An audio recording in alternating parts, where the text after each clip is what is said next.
ناگمان پچ یا شکارپچ، کباب خوشمزه و محلی بلوچستان.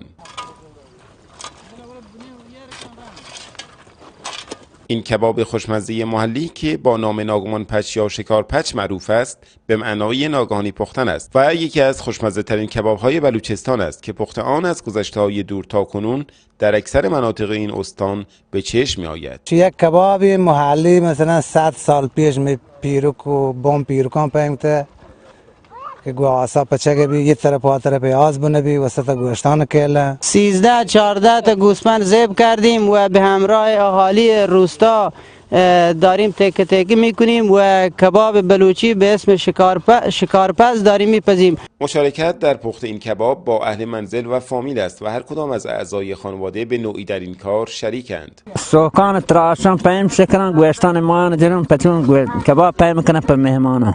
اگرچه پخت این